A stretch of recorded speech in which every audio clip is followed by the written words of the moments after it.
Quand est-ce que vous avez réellement pris du temps pour observer un arbre pour la dernière fois? Qu'est-ce qu'un bel arbre et de bonnes paroles ont-ils en commun?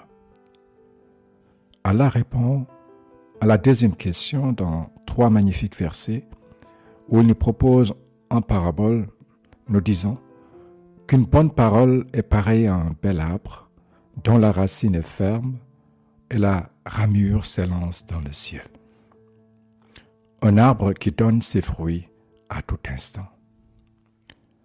Cette magnifique parabole m'inspire aujourd'hui cette réflexion personnelle que je partage avec vous. Inspiration sur comment savoir parler comme un bel arbre. Pour commencer, je m'arrêterai d'abord sur l'arbre. Ensuite, je détaillerai les 7 réflexions avant de vous proposer un exercice pour terminer. Avant tout, jouissez d'abord de ces 3 magnifiques versets. Ce sont les versets 24, 25, 26 de la sourate Ibrahim. ألم تر كيف ضرب الله مثلا كلمة طيبة كشجرة طيبة أصلها ثابت وفرعها في السماء تؤتي أكلها كل حين بإذن ربها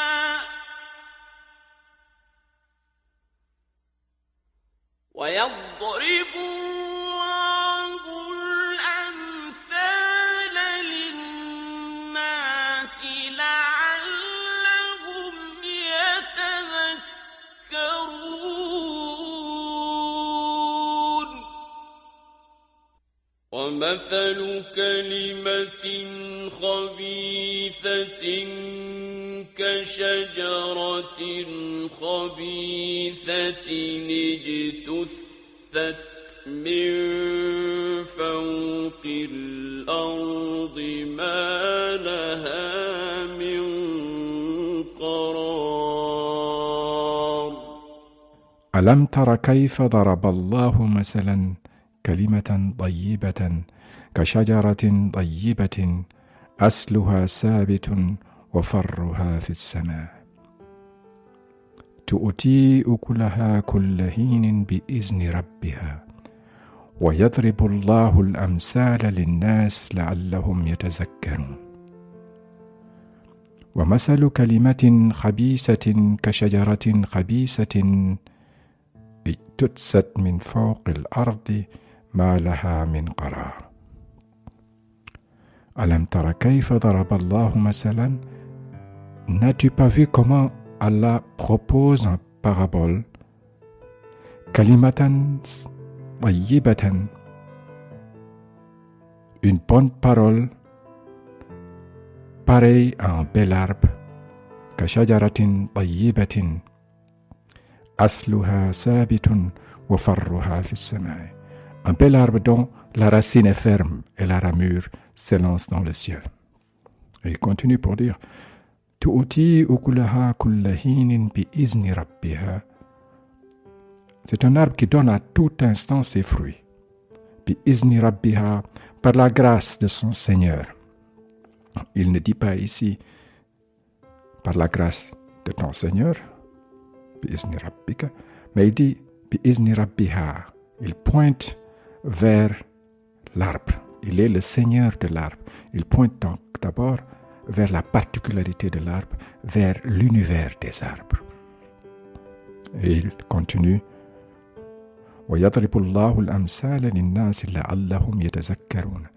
Allah propose des paraboles à l'intention des gens afin qu'ils se rappellent, à notre intention pour nous rappeler. Le 3e verset وَمَثَلُ كَلِمَةٍ خَبِيثَةٍ كَشَجَرَةٍ خَبِيثَةٍ اجتثت من فوق الأرض ما لها من قرار. Et une mauvaise parole est pareille à un mauvais arbre, un arbre déraciné de la surface de la terre et qui n'a point de stabilité. Dans les 3 versets, Allah nous a choisi l'arbre comme objet de comparaison pour ce que doivent être de bonnes paroles. Ce choix de notre Seigneur doit nous motiver à nous arrêter un peu, à méditer sur l'arbre. Donc arrêtons-nous un peu sur l'arbre avant d'aborder la parole. Il y a encore actuellement 3000 milliards d'arbres sur la Terre. Avec 7,2 milliards d'habitants sur la planète, cela donne un ratio à peu près de 420 arbres par personne. Le plus vieil arbre du monde est un pin à longue vie des White Mountains en Californie aux États-Unis. Cet arbre est âgé de plus de 5000 ans. 5000 ans. Cet arbre était bien sûr au début une graine qui tombe sur la terre. Puis, elle fabrique des racines et une tige. En haut de la tige s'ouvre un bourgeon qui fabrique les premières branches et les premières feuilles. La tige grandit, grossit et se transforme en tronc. Adulte, l'arbre fleurit. Des insectes prennent du pollen sur les fleurs et en déposent sur d'autres fleurs à côté. Grâce aux insectes, comme les abeilles, le pollen passe d'une fleur à l'autre et ainsi la fleur pourra se transformer en fruit. Et dans le fruit, il y a de nouvelles graines qui donneront à leur tour un arbre. Faites-moi et faites-vous un plaisir. Le prochain arbre que vous verrez après ce podcast, regardez-le au moins pendant 2 minutes. Consacrez-lui et donnez-lui au moins 120 secondes de votre attention. Regardez-le comme un être vivant. Il respire. Ses racines le fixent. Il respire avec ses feuilles. Il grandit. Il se reproduit et il meurt. Regardez-le pour réaliser qu'il est constitué de 2 parties. Une partie souterraine que vous ne voyez pas, les racines, et une partie visible devant vous, le tronc qui porte la couronne avec ses branches, le feuillage, les fleurs et les fruits. Les racines forment l'arbre sous la terre. Elles permettent à l'arbre de ne pas tomber et sont indispensables à sa survie. Ce sont les racines qui absorbent l'eau qu'Allah fait descendre sur nous. Les racines absorbent l'eau et les sels minéraux contenus dans le sol pour constituer la sève minérale. La sève minérale, c'est le sang vital de l'arbre qui remonte jusque dans les feuilles en passant par le tronc et ses branches. Les racines assurent ainsi à l'arbre un ancrage solide dans le sol pour lui permettre de résister aux intempéries. Le tronc, lui, porte la couronne et transporte la sève vitale, le sang de l'arbre. Le tronc semble être un réseau de communication interne. Il permet de faire circuler la sève vitale depuis les racines jusqu'aux feuilles et inversement. Les arbres sont des créatures généreuses envers toutes les autres créatures. Ils offrent des fruits sains et nourrissent les hommes et les animaux. Mais l'utilité de l'arbre ne s'arrête pas là. L'arbre purifie l'atmosphère, participe à la régulation des écarts de température. Il sert de chauffage et l'arbre est utile pour la construction de votre maison ou de vos meubles sur lesquels vous êtes assis actuellement. Les espaces boisés font vivre de nombreuses espèces animales. Beaucoup d'arbres nous soignent grâce à leurs propriétés médicinales. Les allées arborées que vous dépassez avec votre voiture et les parcs nourrissent nos yeux et nous apaisent. Ce rappel sur l'arbre. L'arbre comme un être vivant, un être solide, beau et généreux, m'a permis de mieux capter la portée de la parabole qu'Allah nous propose dans les 3 versets d'ouverture. J'adore les rappels évidents du Coran, surtout les rappels sur les choses basiques mais essentielles. Par exemple, parler. Nous oublions souvent que nos paroles façonnent notre vie. Alors combien de fois nous retrouvons-nous devant des situations où notre succès dépend surtout de ce que nous disons et de comment nous le disons. Que ce soit pour un entretien d'embauche, que ce soit une importante présentation pour un client, que ce soit une demande en mariage ou juste quand nous essayons de convaincre notre fille de 12 ans en puberté de faire ses devoirs. Une phrase mal placée peut ruiner notre chance de convaincre, mais aussi une belle parole peut améliorer notre rapport avec un ennemi juré, sans oublier qu'un mensonge peut nous envoyer en prison. Comment faire pour toujours avoir, au sens de la parabole, une bonne parole pareille à un arbre dont la racine est ferme et la ramure qui s'élance dans le ciel et qui donne des fruits toute l'année? Comment faire pour avoir toujours de bonnes paroles, pour avoir l'habitude de bonnes paroles? Cette magnifique parabole m'inspire cette réflexion personnelle, réflexion que j'essaie d'articuler autour de l'arbre, de la graine, les racines, le tronc, la ramure, les fleurs, les fruits et l'air. 1. Tout bel arbre est né d'une bonne graine. Commençons par semer la bonne graine dans notre tête. Commencez par comprendre que pour avoir l'habitude de parler de bonnes paroles, il faut d'abord apprendre à parler peu. La graine initiale de notre art de parler de bonnes paroles, c'est d'abord d'avoir l'intention de parler peu. C'est la graine. 2. Quand nous devons parler, posons nos paroles sur une racine solide, une racine ancrée dans un sol de vérité. 3. Parlons calmement, avec une vitesse modérée, comme la sève vitale, le sang de l'arbre qui circule dans le tronc de l'arbre. 4. Élevons-nous, gardons de la hauteur comme la ramure de l'arbre. 5. Soyons généreux comme l'arbre, offrant des fleurs. 6. Parlons agréables comme les fruits de l'arbre. Offrons des paroles agréables qui nourrissent le cœur et la tête de celui qui nous écoute. 7. Purifions les cœurs comme l'arbre purifie l'air. Parlons gentiment envers ceux qui nous sont hostiles. Permettez-moi de détailler un peu cette inspiration. Mais avant cela, écoutons encore ces 3 beaux versets. ألم تر كيف ضرب الله مثلا كلمة طيبة كشجرة طيبة أصلها ثابت وفرعها في السماء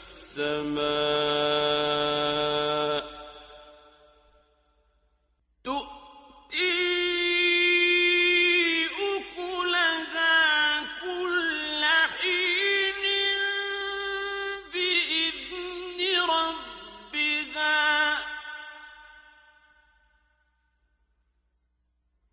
ويضرب الله الأمثال للناس لعلهم يتذكرون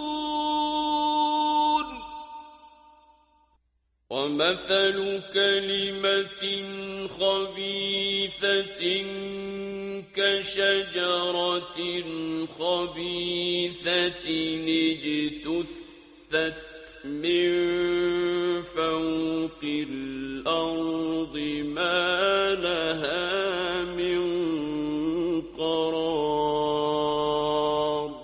Donc nous commençons par la graine. Semons d'abord la bonne graine dans notre tête. Ayons l'intention de parler peu.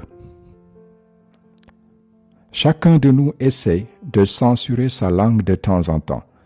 Ce contrôle partiel de notre langue, nous pouvons et nous devons l'étendre à toutes nos conversations.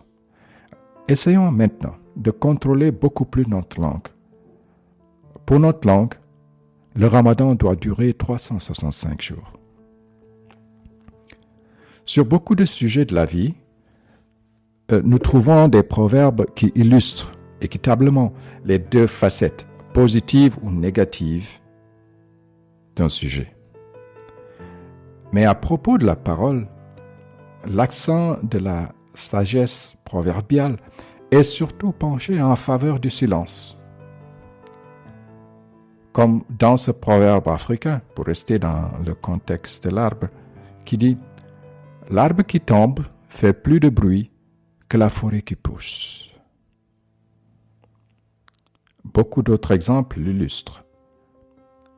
L'avantage du silence, comme les tonneaux vides font plus de bruit, comme un beau parleur est un beau menteur, comme un homme de silence est un homme de sens, comme celui qui sait beaucoup est celui qui sait garder sa langue, comme une langue silencieuse fait une tête sage, comme la parole est d'argent, le silence est d'or. Ou encore un proverbe dans ma langue natale, Pular, qui me vient à l'esprit et qui dit « Sa anda ko kalata, yo wodat ko ndejjuɗa, sibu ɗemgal ene wirta puyɗo mo hakkille heewani. » Ce qui veut dire littéralement, si tu ne sais pas de quoi tu parles, tais-toi de temps en temps, parce que la langue met à nu le stupide qui a la tête vide. Ces proverbes qui voyagent à travers différentes langues, différentes cultures et religions, expriment en commun une profonde vérité, que parler excessivement, sans nécessité, est le plus souvent un signe de stupidité ou de nervosité. Alors essayons de donner des vacances à notre langue. Et il y a une règle simple pour éliminer les paroles inutiles. Je vous propose, avant d'ouvrir la bouche, pour dire quoi que ce soit, souvenez-vous de ce podcast. Pensons aux 3 versets, 24, 25, 26 de la sourate Ibrahim. Pensez au bel arbre utile et posez-vous 4 questions cardinales avant de parler. Est-ce que ce que je veux dire est vrai? C'est la racine solide. Est-ce que ce que je veux dire est vrai? Premièrement. Est-ce que ce que je veux dire est nécessaire? Nécessaire comme la sève vitale qui coule dans le tronc de l'arbre. Troisième question. Est-ce que ce que je veux dire est gentil, comme les fleurs de l'arbre? Et enfin, est-ce que ce que je veux dire est utile? Utile comme la générosité de l'arbre avec ses fruits, son ombre, son bois, la purification de l'air. Si une des questions est répondue par non, alors taisez-vous. 2. Basons nos paroles sur une racine solide, une racine ancrée dans un sol de vérité. Soyons crédibles et prouvons ce que nous affirmons. Notre meilleur atout pour convaincre, c'est notre crédibilité. Alors, nous ne pouvons pas convaincre les autres si nous-mêmes ne sommes pas convaincus de ce que nous disons. Nous pouvons convaincre les autres que si nous-mêmes nous sommes convaincus de ce que nous disons. Alors, soyons crédibles dans chaque chose que nous disons. Si nous affirmons, prouvons. Aujourd'hui, beaucoup de gens tendent à être méfiants. Acceptons ce fait. Ne soyons pas offensés sur une personne, mais en doute ce que nous disons. Préparons nos preuves et les exemples utiles qui illustrent ce que nous disons, en évitant les exagérations, en restant sur les faits. Ayons l'intention d'être clairs dans ce que nous disons. La clarté prime sur la beauté, car la clarté est aussi belle. Choisissons délibérément l'argumentation linéaire qui va droit au but, qui est unilatérale. Cette argumentation droit au but, sans si ni mais, est bien plus efficace qu'une argumentation compliquée, différenciée, une argumentation qui essaie de tenir compte des objections et des contre-arguments. Avec une argumentation qui va droit au but, nous traitons notre sujet de manière simple, de manière sobre, naïve et convaincante. Nous avançons avec assurance en ligne droite vers notre objectif comme s'il n'y avait pas d'objection. Nous le faisons à la manière d'une personne simple et de bonne volonté qui croit en ce qu'elle dit. Alors, essayons et prenons garde à ne pas vouloir être trop intelligents, à ne pas paraître intelligents. Plus nous parlons simplement, plus il sera facile de nous comprendre. Alors, parlons de manière à ce que l'on nous comprenne. Si on ne vous comprend pas, c'est toujours de votre faute. Jamais de la faute de ceux qui vous écoutent. Dans notre argumentation linéaire, nous ne présenterons délibérément que les avantages ou les inconvénients. Nous choisissons délibérément de ne parler que d'un côté de la médaille. Nous sommes donc clairement pour ou contre avec des arguments et des exemples solides. Alors, vous me direz que les choses ne sont pas si simples que ça, que c'est polarisant. Oui, c'est polarisant et à dessein, car c'est à partir d'un pôle clair, solidement réfléchi et argumenté qu'on peut commencer à nuancer et qu'on peut commencer à évoluer vers des plages de compromis. 3. Parlons calmement. Calmement comme la sève vitale qui avance, qui circule dans le tronc de l'arbre. Évitons autant que possible de parler en étant fâchés. Se fâcher nous fatigue. Se fâcher peut nous tuer. Combien de personnes sont mortes de crise cardiaque en étant fâchées? Le conseil de Thomas Jefferson est une bonne règle. Le deuxième président américain nous conseille que si vous êtes fâché, avant de parler, comptez jusqu'à 10. Et si vous êtes vraiment fâché, comptez jusqu'à 100 avant de parler. Alors, si vous ne pouvez pas ou ne voulez pas compter, je vous suggère de penser à un nom d'Allah parmi ses 99 attributs, ou de réciter un de vos versets préférés, ou plus simplement, de vous rappeler un des 7 courts versets de la sourate Fatiha que vous récitez 17 fois dans la journée. Par exemple, Alhamdulillahi Rabbil Alamin. Cela vous servira d'instincteur de flamme pour calmer le début d'incendie qui couve en vous.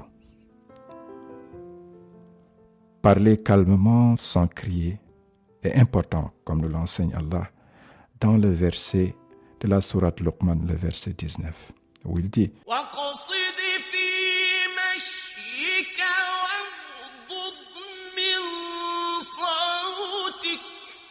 Waqsid fi mashik waqtud min sautik. Sois modeste dans ta démarche et baisse ta voix. Baisse ta voix. Car il y a souvent un préjudice envers les gens qui parlent à haute voix, et surtout ceux qui parlent rapidement. Naturellement, vous pouvez être honnête et avoir l'habitude de parler rapidement, mais celui qui écoute une personne qui parle rapidement tend à se dire intérieurement « Il parle si vite parce qu'il essaie de me surprendre. Il ne me donne pas la chance de peser ce qu'il dit. il me cache sûrement quelque chose. Alors parlons avec un débit modéré, faites des pauses pour donner à l'autre personne la possibilité de dire quelque chose. La chance de poser une question par exemple. Si possible, vous pouvez vous-même poser une question pour vous assurer que la personne à qui vous parlez est encore avec vous, qu'elle vous suit. Utilisez les pauses. La pause est puissante. La pause est un cri silencieux. Elle vous permet d'une part de diminuer de vitesse, de recentrer l'attention, mais aussi elle offre à la personne qui écoute la possibilité de formuler ses propres pensées. 4. Gardons de la hauteur, comme la ramure de l'arbre qui s'élance vers le ciel. Admettons notre ignorance. Quand nous parlons, ne prenons pas les questions comme des interruptions. Voyons chaque question comme un cadeau qui nous est offert de savoir quels sont les aspects qui intéressent celui à qui nous parlons. Prenons chaque question comme une chance pour nous d'identifier les points que nous n'avons pas réellement réussi à transmettre clairement. Si nous n'avons pas de réponse à une question qui nous est posée, n'inventons pas une réponse. Admettons notre ignorance en disant « je ne sais pas ». Alors, je ne sais pas, merci d'avoir posé cette question, c'est une excellente question. Je n'ai pas la réponse actuellement. Je vais m'informer et je vais vous revenir d'ici lundi prochain, par exemple. Confessez votre ignorance. Confesser notre ignorance ne détruit pas la confiance ou le respect en nous. Au contraire, confesser notre ignorance élève le respect et la confiance que les autres ont envers nous. Confesser notre ignorance est particulièrement important. D'abord dans nos maisons, surtout envers nos enfants, particulièrement nos enfants entre 4 et 10 ans. Entre 4 et 10 ans qui sont curieux, qui sont fertiles, qui veulent découvrir et comprendre le monde, qui posent une multitude de questions, des questions souvent intéressantes, souvent déconcertantes et parfois difficiles. Questions auxquelles nous n'avons pas toujours de réponse. Par exemple, si votre enfant vient à vous tout de suite et vous demande « Maman, pourquoi l'eau de mer est-elle salée ?» et que vous avez à peu près 12 secondes pour capter son attention et qu'il vous écoute jusqu'à la fin de votre explication. Vous voyez le challenge auquel vous faites face. Combien de fois n'avez-vous pas observé un enfant se faire rabrouer, se faire gronder par un adulte juste parce que l'enfant a posé une question? Et l'adulte de crier sur l'enfant « Allez, va jouer, tu poses trop de questions, va jouer avec les enfants ». L'adulte essayant ainsi de masquer son ignorance. Cette réaction de rabrouer l'enfant qui pose une question à laquelle nous n'avons pas de réponse, cette réaction non seulement écrase chez l'enfant l'habitude de questionner, piétine sa curiosité et étouffe ses efforts vers la recherche du savoir, mais aussi c'est une réaction qui nous prive nous-mêmes de la chance d'augmenter nos propres connaissances. La bonne réaction serait de confesser notre ignorance et de dire à l'enfant « Waouh, très bonne question. Je ne connais pas la réponse, franchement. Mais attends, je vais demander à ton oncle ou bien allons voir avec ta sœur, recherchons ensemble sur Google. » Alors, cette réaction enseigne à l'enfant l'humilité, mais aussi lui indique qu'il y a toujours un moyen d'aller trouver la bonne réponse. 5. Soyons généreux dans nos paroles, comme l'arbre qui offre ses fleurs. Faisons des compliments sincères. Ne soyez pas avares en compliments. Allah lui-même nous recommande de le faire, comme dans ces 2 magnifiques versets. وَإِمَّا تُعْرِضَنَّ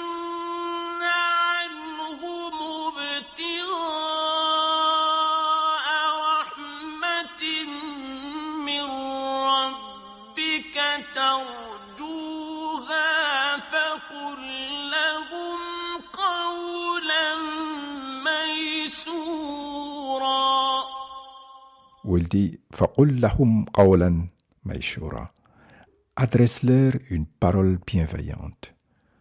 Ou وقل لعبادي يقولوا التي هي أحسن وقل لعبادي يقولوا التي هي أحسن. Dis à mes serviteurs d'exprimer les meilleures paroles. Pour toute personne, pour toi qui écoutes, pour moi, pour un enfant ou pour un vieux, pour un homme ou pour une femme, de sincères compliments, des remerciements, des mots positifs d'appréciation sont toujours les bienvenus. Un baume au cœur qui fait sourire. L'habitude de faire des compliments nous aide à gagner et maintenir des relations d'estime. Quand vous faites des compliments, sachez que les compliments se retournent sur vous. Vous remarquez à coup sûr que plus vous donnez de compliments, plus vous en recevrez. Exercez-vous à trouver quelque chose de positif à toute personne que vous rencontrez, à toute personne. Vous pouvez commencer par votre épouse, par votre époux, vos enfants, l'aide ménagère, l'agent de sécurité, la caissière, le vendeur de fruits, les amis de vos amis. Alors, cherchez quelque chose de positif que vous pouvez sincèrement mentionner dans votre compliment. Vous trouverez ça. Ça peut être la coiffure, la ceinture, les boucles d'oreilles, la propreté, la démarche. Cherchez les détails. Ça vous permettra de complimenter avec sincérité et à surprendre la personne à qui vous adressez le compliment. Ah, je peux toujours compter sur votre sourire. Ah, Halima, toujours ponctuel comme d'habitude. Ah, Moussa, tu es plein d'énergie aujourd'hui. Et surtout, ne vous contentez pas de faire des compliments seulement quand la personne est présente devant vous. Habituez-vous aussi à faire des compliments sincères à des personnes en leur absence, derrière elles. Et soyez sûr que vos compliments trouveront leur chemin pour atteindre la personne. Ce qui signifie, à l'opposé, que nous devons nous efforcer de ne jamais critiquer une personne, de ne jamais parler de mal d'une personne en son absence. C'est le moyen le plus rapide pour ruiner votre intégrité, ruiner votre quête d'être digne de confiance. Si vous parlez de mal d'une personne en son absence, là où les personnes présentes à qui vous parlez penseront de vous que vous ragoterez sur elles derrière le dos de la même manière quand elles ne seront pas présentes. Et c'est pourquoi efforcez-vous toujours, dans un groupe, quand quelqu'un commence à parler d'une autre personne en son absence, d'avoir le courage d'interrompre cette personne et de dire « Je ne me sens pas bien dans cette discussion. Pouvons-nous changer de sujet ou parler de cette personne quand elle sera présente ?» 6. Soyons agréables comme les fruits de l'arbre. Offrons des paroles agréables qui nourrissent le cœur et la tête de celui qui nous écoute. Offrons avec notre bouche des paroles agréables. Évitons de parler de thèmes destructifs. Si un de nos amis, voisins ou collègues subit des déboires, ne courons pas tout de suite le raconter partout. Ne parlons pas et ne relayons pas de sujets sordides que nous lisons dans les journaux, que nous écoutons à la radio, que nous regardons à la télé ou sur les réseaux sociaux. Ceci n'est pas une incitation naïve à marcher dans la vie portant des lunettes toutes rouges, pensant que tout est beau dans le meilleur des mondes. Non, non, non. Le monde peut être souvent horrible. Nous avons assez de misère à côté de nous. Essayons de remédier à la misère dans notre rayon de 1, 10, 100, 1000 kilomètres. Essayons d'y remédier par nos actions, par notre argent, par notre temps, par nos relations. Nous pouvons certes nous émouvoir d'un tremblement de terre à 30 000 kilomètres de chez nous. Mais y attacher toute notre énergie émotionnelle, physique et vocale ne sert souvent pas à grand-chose. Pour être utile, il est mieux de nous concentrer sur les choses où nous avons un pouvoir d'action direct et une possible influence. Mais dans beaucoup de cas, nous ne pouvons pas éviter de mentionner des choses déplaisantes. Ok, alors, dans ce cas, efforçons-nous de le faire avec du tact. Il n'est pas nécessaire de remuer le couteau dans la plaie, de faire couler les détails qui font mal. Nous devons nous limiter à juste mentionner les faits et les détails importants. B, nous devons nous entraîner à trouver une qualité positive, favorable à la personne ou à l'organisation pour atténuer l'aspect déplaisant que nous voulons mentionner. C, alors soyons brefs, passons à autre chose dès que possible. 7. Purifions les cœurs comme l'arbre purifie l'air. Parlons généreusement envers ceux qui nous sont hostiles. Nous serons souvent confrontés à une personne qui ne semble pas du tout intéressée à ce que nous disons. Alors, quels que soient nos engagements, quels que soient nos arguments, une personne qui ignore tout de ce que nous lui disons. Peut-être que cette personne nous est hostile, peut-être même qu'elle nous déteste, ou peut-être qu'elle est stupide, ou elle se moque simplement de nos efforts. Si nous pouvons éviter ce genre de personnes, faisons-le. Mais souvent, nous ne pouvons pas éviter ce genre de personnes parce qu'elles sont dans notre famille ou bien dans le cadre de notre travail. Alors, il nous faut apprendre à composer avec ce genre de personnes. Envers ces personnes qui nous sont hostiles, qui nous détestent, nous pouvons adopter 2 approches. La première, nous pouvons parler gentiment à la personne. À chaque fois que nous parlons à cette personne qui nous est hostile, parlons avec sincérité, gentiment avec elle. Inspirons-nous du conseil qu'Allah donna à Moïse quand il lui demanda de parler gentiment avec Pharaon.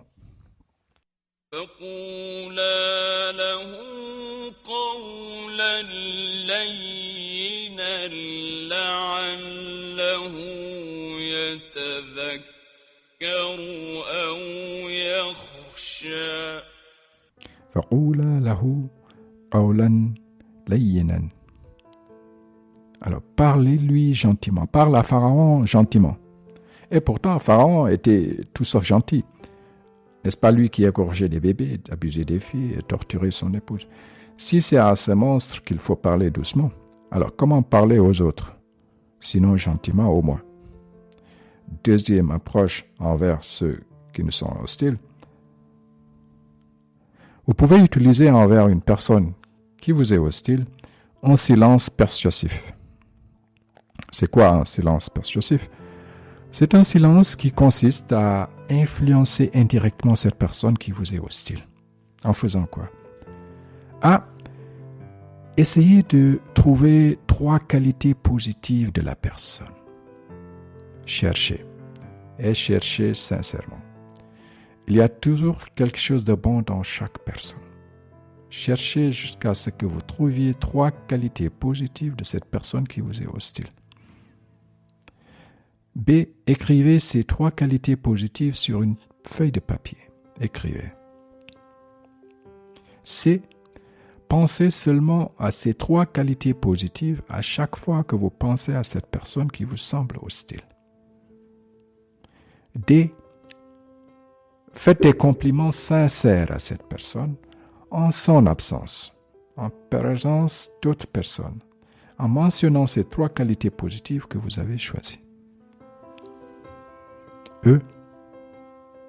Priez pour cette personne. Faites des prières sincères pour cette personne envers Allah. Priez Allah pour cette personne qui vous est hostile.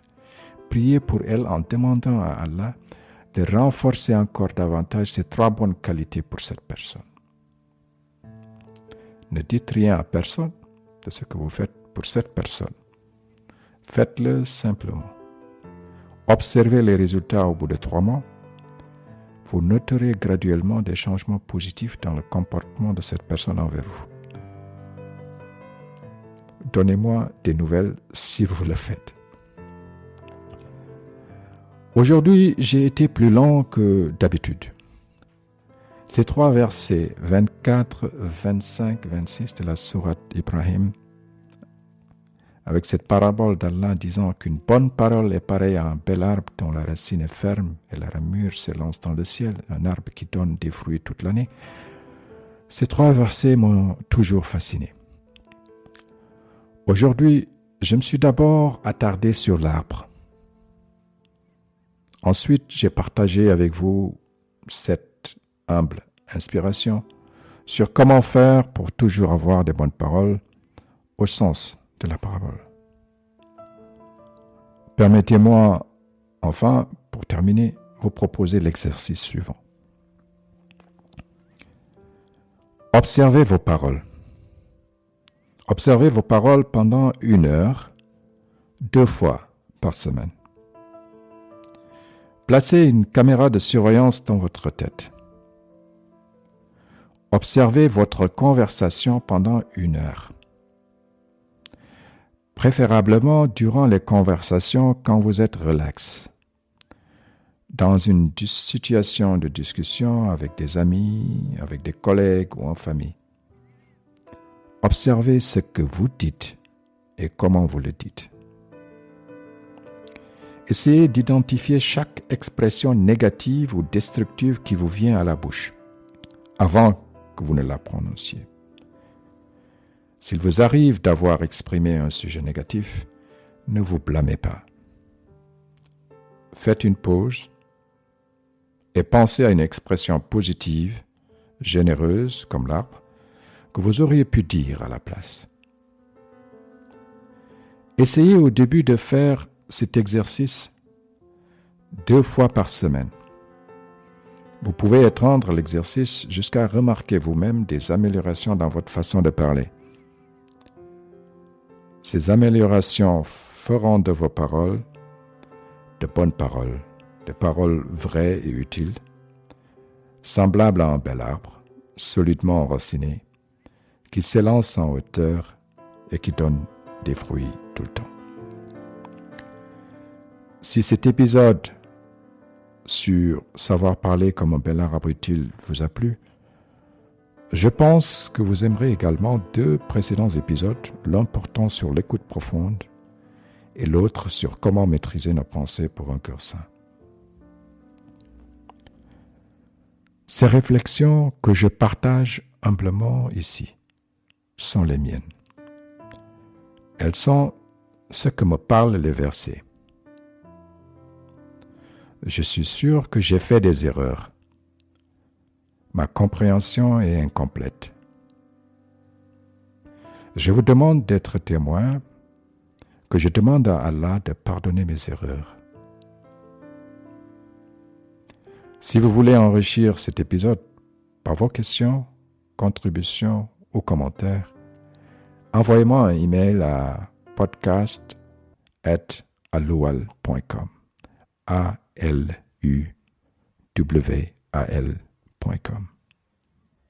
Merci de m'avoir donné de votre temps.